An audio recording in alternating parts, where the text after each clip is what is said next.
Olá a todos, sejam muito bem-vindos ao nosso canal. Meu nome é Felipe e eu estou aqui para passar para vocês a lição dos adolescentes, a lição Libertação, do quarto trimestre de 2020. Nós já estamos chegando no final, estamos já na 12ª lição, que se chama O Servo Herói. Bem, se nós formos lembrar sobre o que estudamos esse trimestre, do primeiro até o 10º trimestre nós estudamos sobre a saída do povo do cativeiro babilônico até a reconstrução das muralhas e do Templo de Jerusalém. E a última lição nós estudamos sobre como Esdras e Neemias reacenderam a chama do Evangelho dentro do povo judeu. Já na 11ª lição nós estudamos sobre as profecias messiânicas acerca de um Messias que viria para salvar o mundo. E hoje, na 12ª lição, nós vamos continuar falando sobre isso. E vamos para o texto-chave que se encontra em Isaías 53:3. Foi desprezado e rejeitado pelos homens, um homem de dores e experimentado no sofrimento, como alguém de que os homens escondem o rosto. Foi desprezado e nós não o tínhamos em estima. Esse versículo se encontra no capítulo 53 de Isaías, que é retratado por muitos teólogos estudiosos da Bíblia como a canção do servo sofredor, que fala sobre como seria a vida de Jesus, sobre o sacrifício que Jesus teria aqui na terra para redimir os nossos pecados. Eu particularmente gosto muito do capítulo 53 de Isaías porque retrata muito todo o sofrimento que Cristo passou para me salvar e para salvar você também. Também, toda vez que eu sei que eu estou errado, que eu estou pecando e eu lembro desse verso, eu também me sinto um pouco mal, né? Mas é uma mensagem, digamos, de esperança para nós atualmente. Bem, voltando à lição, como nós já dissemos no nosso último vídeo, desde muitos anos antes do nascimento de Jesus, vários profetas já profetizavam acerca do nascimento dele. Entre eles se destacava Isaías. E nessa lição aqui também fala sobre como Zacarias também testemunhou sobre Jesus que viria. Inclusive nós vimos que pelas profecias eles sabiam onde nasceria, a descendência de quem seria, saberia também como ele agiria em relação às pessoas aqui no mundo e como também os próprios judeus o receberiam. Mas, assim como hoje acontece, assim como hoje as profecias de Deus foram colocadas em outro aspecto, naquela época também o povo acabou perdendo tudo aquilo que eles esperavam acerca do Messias. Ellen White fala que houve uma época em que o povo estava radiante esperando o Messias, mas passou algum tempo e eles começaram a esquecer. E criou-se um mito entre os judeus de que o Messias que viria, ele seria um super-herói, ele seria alguém que viria para libertar o povo dos seus dominadores terrenos. Ou seja, na época que Jesus veio, eles esperavam o grande guerreiro que expulsaria os romanos da região da Judeia. Mas o Messias que veio não era um super-herói. O Messias que veio era um simples carpinteiro, uma pessoa humilde que lutava pelos mais pobres. Ele era uma pessoa que não fazia o tipo do que as pessoas estavam esperando. Mas aqueles que realmente liam os ensinamentos dos profetas, eles já sabiam quem seria Jesus e como ele viria. Tanto é que os 6 magos, que nem eram judeus, eles sabiam pela estrela de que Jesus tinha vindo, que o rei do universo tinha vindo. É incrível também quando nós pensamos que o próprio Deus, ele se tornou carne, como diz João 1, né? O verbo se fez carne e habitou entre nós.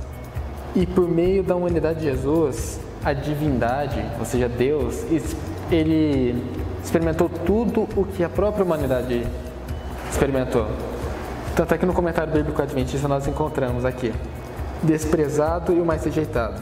Em sua experiência terrena, Cristo soube o que é ser odiado, insultado e rejeitado.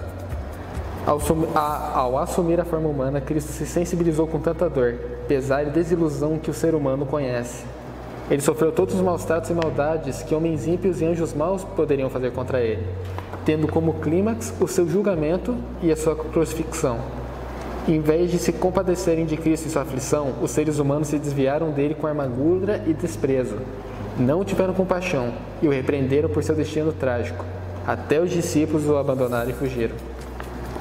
Ou seja, mesmo quando Deus ele veio e habitou entre nós para nos salvar, os próprios seres humanos o rejeitaram. Até os mais chegados dele, até seus melhores amigos acabaram rejeitando. E isso foi o que Isaías retratou quando ele falava sobre todo o sofrimento que Jesus teria. Até que também fala que ele veio para os seus e os seus não o receberam. Ou seja, Jesus sofreu todo tipo de traição que seria possível sofrer aqui também. E Jesus também foi ensinado por Maria acerca dessas profecias messiânicas acerca dele mesmo. Tanto é que, quando ele foi chamado para pregar em Nazaré, ele escolheu Isaías 61 como seu texto. E ao final ele disse: hoje se cumpriu a escritura que vocês acabaram de ouvir. E também os seus próprios discípulos, eles também utilizavam textos de Isaías, tanto é que Mateus, no capítulo 18, versículo 17, ele citou exatamente o que está escrito em Isaías 53, 4. E todas as profecias que tanto Isaías como Zacarias e outros profetas também fizeram, eles se cumpriram na primeira vinda de Jesus. Mas alguns se cumpriram apenas parcialmente e serão completados quando Jesus voltar a essa terra e salvar todos os seus filhos. E outra coisa que chamou muita atenção é que Jesus veio, ele não veio para destruir seus adversários. Ele veio para mostrar o caráter de Deus. Ele não veio para derrotar, ele veio para vencer. Mas ele não quis vencer derrotando os outros inimigos, mostrando o erro deles. Ele mostrou todo o caráter de Deus e mostrou toda a verdade daquilo que ele pregava. Em vez dele se ocupar em tentar derrubar o inimigo, ele mostrava o lado dele. E mostrava como trazer o inimigo para o lado da verdade também. Isso é um exemplo que nós cristãos devemos ter hoje. Em vez de nós entrarmos em debates que não levam a lugar nenhum, em vez de tentarmos sempre convencer os outros que nós estamos certos, nós devemos tentar trazer essas pessoas do lado certo, mas não de uma maneira tentando mudar a força para cima das pessoas, mas orando por elas e tentando trazer elas de uma maneira amigável, não provando que elas estão erradas, mas provando que você está certo, mas provando do jeito certo, assim como Jesus fazia como ele estava aqui na Terra. Agora, indo para o livro, nós estamos aqui no capítulo 59 do livro Os Ungidos. Estamos já no penúltimo capítulo, né? Penúltima lição, penúltimo capítulo também. E aqui fala sobre onde está o verdadeiro Israel de Deus. Porque nós sabemos que, como nós vimos semana passada, desde o Jardim do Éden, o povo de Deus estava esperando o Messias. Só que chegou o momento em que o Messias chegou e poucas pessoas estavam preparadas para o que realmente o Messias seria. E aqui Ellen White fala sobre como isso aconteceu. Deus queria que o mundo inteiro estivesse preparado para a primeira vinda do Messias, assim como o mundo estará preparado na segunda vinda dele. Ou seja, aquela profecia que Deus deu a Abraão no começo, de que eu abençoarei e você será uma bênção para todas as nações da terra, seria já no primeira vinda do Messias. Nos planos originais de Deus, isso aconteceria após a volta do povo do cativeiro babilônico. Nesse momento, depois de toda a preparação de Neemias e Esdras, o povo judeu ele divulgaria sobre o Messias para toda a terra. Após o exílio babilônico, os judeus eles se tornaram livres da adoração a outros deuses. Mas o que aconteceu? Eles se tornaram egoístas, eles guardaram muito a palavra para si mesmos. Assim, sobre a desculpa de não se corromper novamente com outros povos, eles passaram a ser cada vez mais fechados como nação, cada vez mais fechados como religião. Ou seja, eles não tinham muito acesso a outras e acabaram não passando a mensagem da vinda do Messias. E aqui fala que... Mas, no entanto, Deus não permitiria que seu plano para redimir a raça humana fosse frustrado por alguma falha temporária de Israel. Pois do Oriente ao Ocidente, grande é o meu nome entre as nações. Ou seja, ele daria um jeito ainda de que todos ouvissem falar do seu filho. Mas por causa do pecado, aqueles que antes tinham sido líderes espirituais foram desprezados e humilhados diante de todo o povo. Mas ninguém foi deixado sem esperança. As profecias de Malaquias sobre o juízo foram acompanhadas de convites para que os pecadores voltassem para Deus. Voltem para mim, o Senhor apelava, e eu voltarei para vocês. Deus estava apelando para que todos os filhos dele voltassem para ele, e assim ele se voltaria novamente.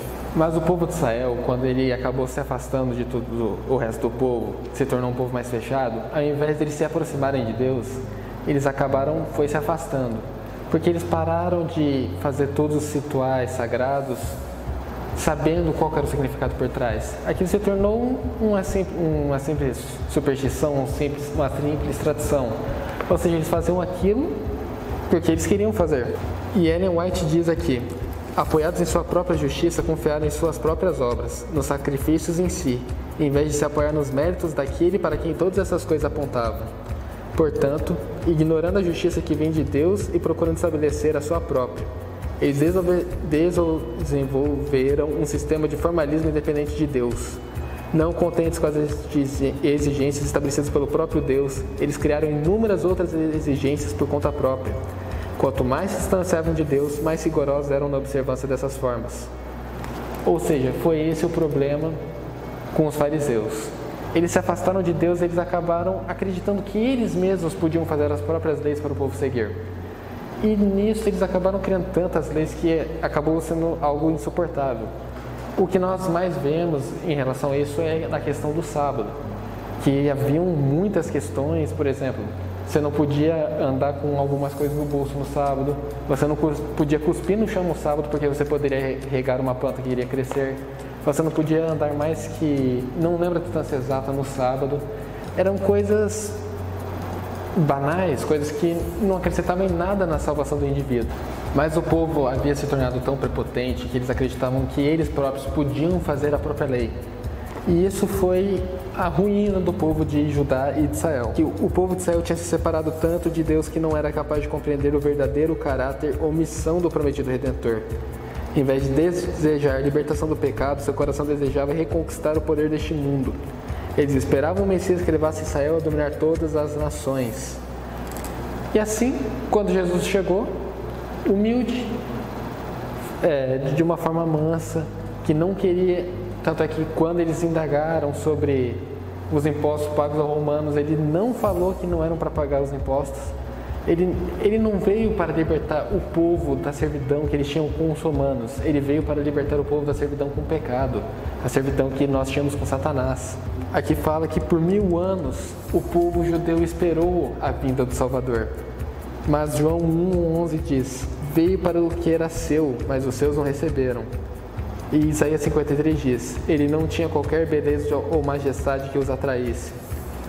Ou seja, Jesus entre o povo judeu representava o egoísmo do povo.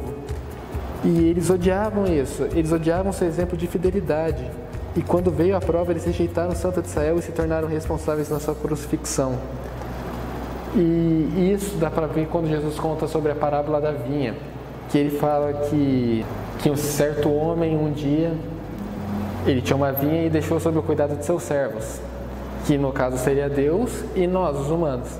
E volta e meia ele mandava alguns mensageiros para saber como estava lá, que seriam os profetas.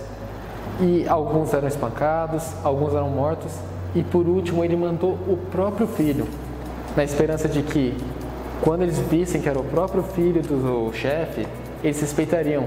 Mas não. Aqui fala que, quando os lavradores viram o filho, disseram uns aos outros: este é o herdeiro, venham, vamos matá-lo e tomar sua herança. Assim eles o agarraram, lançaram-no para fora da vinha e o mataram. Cristo então perguntou: portanto, quando vier o dono da vinha, o que fará aqueles lavradores? Os sacerdotes se uniram ao povo na resposta: matará de modo horrível esses perversos e arrenderá a vinha a outros lavradores, que lhe deem a sua parte no tempo da colheita. Ou seja, Jesus não estava preocupado com aquilo que aconteceria com ele na sua primeira vinda, porque ele sabia qual que era. Ele sabia que ele viria para ser morto, mas ele sabia também de que os maus, aqueles que o mataram na sua primeira vinda, acabariam pagando na segunda, onde ele viria em glória e majestade para salvar todos aqueles que confiaram nele. E quem são os novos lavradores que o chefe dará uma nova oportunidade para que possa ter a sua vinha, possa ter a sua mensagem? Somos nós. Somos os remanescentes, porque após o povo de Judá, o povo de Israel ter rejeitado a mensagem de Deus, essa mensagem se abriu para todos, assim como Deus queria que fosse antes. Assim todo mundo, todos aqueles que acreditarem em Deus, todos aqueles que acreditarem em Jesus, eles são os novos lavradores. E eles receberão novos alertas, eles receberão também um filho. Mas dessa vez eles os aceitarão. Mas nós devemos ter cuidado para não ser aqueles servos que irão matar o Filho de Deus. Não fisicamente, é claro, mas espiritualmente falando. E assim como naquela época Jesus veio num período escuro, num período turbulento da história de Judá, ele voltará nessa terra no momento mais escuro e mais turbulento da história deste mundo. onde Satanás irá trabalhar de todas as formas para tentar afastar as pessoas de Deus, tentar afastar as pessoas da verdade. Aqui fala que nós o veremos trabalhar por meio de inúmeras heresias e enganos desses últimos dias. Seus enganos estão contaminando até mesmo as igrejas que dizem pertencer a Cristo. A grande apostasia se transformará em trevas tão profundas como a meia-noite.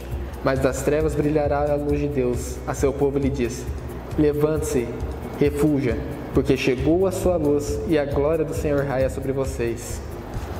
Ou seja, nós não estaremos desamparados. Na segunda vinda de Jesus, nós passaremos por momentos muito complicados. Assim como o povo estava sendo subjugado pelo poder romano, nós também seremos subjugados por outro poder. Mas mesmo assim, nós teremos a esperança de que Deus, o próprio Deus, está ao nosso lado. E que Jesus virá. Dessa vez Ele não virá para morrer, mas dessa vez Ele virá para salvar cada um de nós. Virá para salvar eu, virá para salvar você. Mas nós devemos também fazer a nossa parte. Nós devemos falar sobre Jesus. Nós devemos, não como o povo de Judá, ele recebeu a mensagem de Deus e não transmitiu para os outros. Nós devemos receber e transmitir. Nós devemos falar de Deus, nós devemos levar a mensagem da segunda vinda do Messias. Mas levar a mensagem de Cristo não é apenas levar a palavra. Porque aqui, como diz Satanás, ele vai agir dentro das igrejas. Ele vai agir dentro do que é aquilo que prega que é de Cristo. E como Jesus disse que será a sua vinda, ele colocará à sua direita as ovelhas, à sua esquerda os bodes. E ele dirá um grupo que falou sobre ele, falar: eu nunca vos conheci, apartai-vos de mim, vós que praticais iniquidade. E o outro grupo, que vai ser aquele grupo que ele vai falar que ele esteve faminto e deste de comer, que teve sede e deste de beber, que ele esteve preso e foi visitar. Ou seja, nós devemos fazer assim como Cristo fez aqui na terra. Ele sempre lutou pelos oprimidos. Ele sempre foi contra tudo aquilo que o mundo pregava que era o correto. Ele sempre foi contra tudo aquilo que Satanás botou na cabeça dos seres humanos, botou na cabeça dos judeus, que aquilo era o correto, que aquilo levava a Deus. Mas não. Jesus, ele ajudava as pessoas. Ele ia no real problema das pessoas. Ele não se preocupava com as regras impostas pelos próprios homens. Ele se importava naquilo que as pessoas precisavam. E nós, hoje, devemos fazer a mesma coisa. Ellen White fala que nesse momento Satanás, ele trabalhará com todas as formas de engano. Nós o veremos trabalhar por meio de inúmeras heresias e enganos nesses últimos dias. Seus enganos estarão contaminando até mesmo as igrejas que dizem pertencer a Cristo. A grande apostasia se transformará em trevas tão profundas como a meia-noite, mas das trevas brilhará a luz de Deus. A seu povo ele diz: levante-se, refúgia, porque chegou a sua luz e a glória do Senhor raia em você. Em Nazaré, Cristo disse: o Espírito do Senhor está sobre mim, porque Ele me ungiu para pregar boas novas aos pobres. Ele me enviou para proclamar liberdade aos presos e recuperação da vista aos cegos, para libertar os oprimidos e proclamar o ano da graça do Senhor. Esta foi a obra que Ele ordenou que seus discípulos fizessem: partilhar sua comida com o faminto, abrigar o pobre desamparado. Aí sim a sua luz irromperá como a alvorada, e prontamente surgirá a sua cura. A sua retidão irá diante de você, e a glória do Senhor estará na sua retaguarda. Ou seja, a nossa missão é levar a palavra de Deus a todas as pessoas. A todas as pessoas, não importa se ela está às margens da sociedade, não interessa. A nossa missão é levar, nossa missão é salvar, nossa missão é levar luz nas trevas que esse mundo se encontra. Há muitas pessoas sem esperança, devolva a luz do sol a elas. Muitas perderam a coragem, ore com elas, leia para elas a palavra de Deus. Há muitas pessoas que sofrem de doenças espirituais que nenhum médico pode curar. Leve-as a Jesus. Essa é a nossa função. Nós não devemos ser egoístas, nós não devemos criar barreiras para que essas pessoas venham, assim como os judeus naquela época fizeram. Porque assim como eles rejeitaram o Salvador, se nós fizermos isso, quem estará rejeitando Jesus seremos nós. E assim nós não teremos parte na sua segunda vinda. Assim nós não iremos com Ele para o céu. Assim nós escolheremos a terra como nosso destino final. E nós estaremos junto com isso, levando também todas as pessoas que nós poderíamos salvar junto conosco para a terra. Não seja egoísta. Não seja um fariseu. Leve a palavra de Deus. Leve a palavra de Deus para todos. Ore com as pessoas. Tente evangelizar o máximo de pessoas que você conseguir. E assim você estará cumprindo a missão que Deus deu aos judeus, mas eles não cumpriram. Portanto, hoje, faça a escolha correta. Quem você quer ser? Como Jesus ou como os fariseus? Você quer levar adiante a palavra de Deus? Você quer ser o lavrador que irá entregar a colheita para o próprio Deus? Que esse seja o seu desejo. Vamos orar? Senhor Deus amado Pai, muito obrigado, Senhor, por essa oportunidade de estar aqui mais uma vez falando da Tua Palavra. Que hoje nós possamos escolher, diferentemente dos judeus daquela época, que nós possamos estudar essas palavras e também levar para as pessoas que precisam. Que esse seja o nosso desejo. Isso que eu te peço e também te agradeço. Em nome de Jesus. Amém. Bem, pessoal, esse vídeo acabou. Queria também agora aproveitar para fazer aqui uma propaganda.